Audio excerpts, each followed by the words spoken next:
This pair of binoculars is also a 110 film camera. Hey everyone, Sean here, and welcome to another episode of Film Friday. This is probably one of the weirdest cameras I own. This is a Tasco 8000. Comes in this nice case. And when I first found this in an antique store, I thought it was a pair of binoculars. But on closer inspection, I realized there was some sort of camera mechanism, a place to put 110 film, and a third lens that just so happens to be a camera. Yeah, believe it or not, this Tasco 8000 is a fully functional 110 film camera as well as a pair of binoculars. And to take the photos, you actually look through the binoculars, compose your shot, and then take your picture. Now, this is not a very well-known camera. If you go on Instagram, for instance, and do hashtag Tasco 8000, there's like 4 or 5 posts. So not many people seem to be using it, although if you do search on eBay, there are plenty for sale. They run anywhere from $60 to $150. And yeah, doing a little more research into this line, turns out there was a series of Tasco cameras.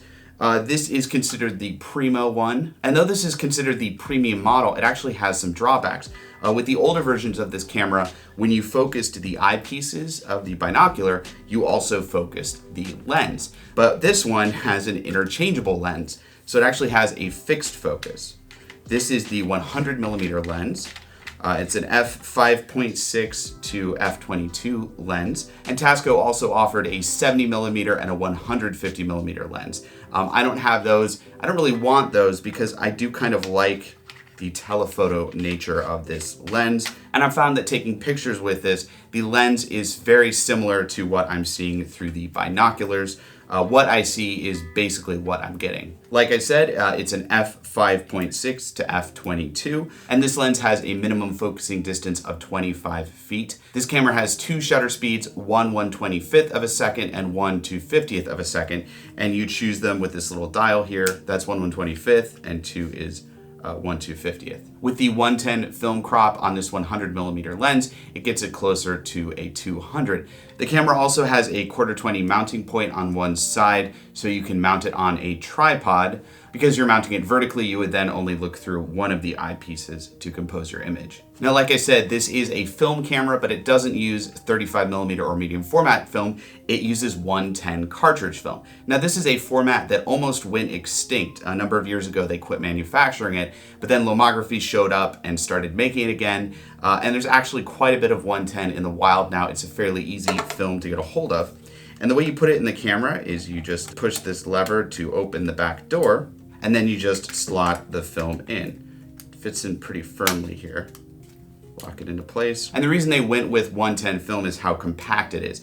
If this has been a 35mm camera, it would have been like twice the size. So I get it. But one of the interesting things about 110 film is it's super lo-fi. It's a much smaller gauge, so you get a lot of film grain. It's like shooting on 16mm motion picture film. That's all right with me because I actually like lo-fi filmic images, and this camera is pretty good at creating them. Here are some of the photos I've captured with this camera. One of the major downsides of this camera is the minimum focusing distance is 25 feet.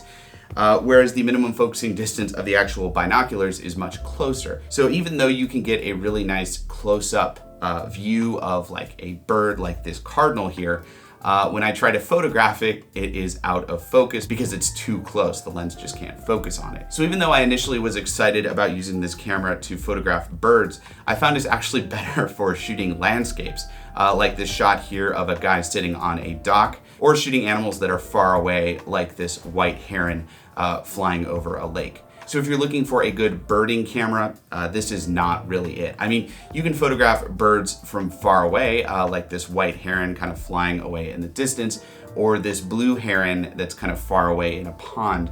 But when you try to photograph animals closer, like this squirrel or this rabbit, they tend to be out of focus because you're just too close to them. But again, I really do like this camera for shooting landscapes. It actually does a fairly good job.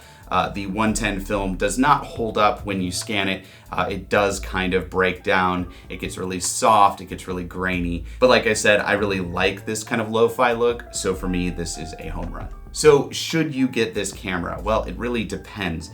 If you're looking for a versatile 110 film camera that can shoot close up, far away, good for portraits, landscapes, etc., this is probably not the camera for you.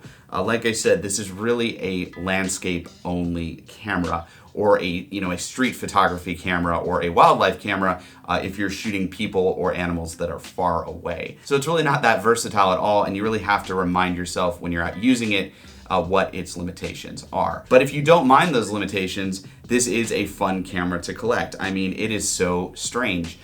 Where else are you going to have not only a pair of binoculars, but a interchangeable lens film camera that uses a bizarre type of film? It doesn't get much more niche than that. Okay, that was a quick look at the Tasco 8000 Binoculars 110 interchangeable lens film camera. Wow, this is a strange camera, but I'm glad to have it in my collection. Click right here to subscribe to our YouTube channel to get more weird film camera videos like this one. I'm Sean with PhotoDiox.com, and have fun taking pictures with a binocular camera.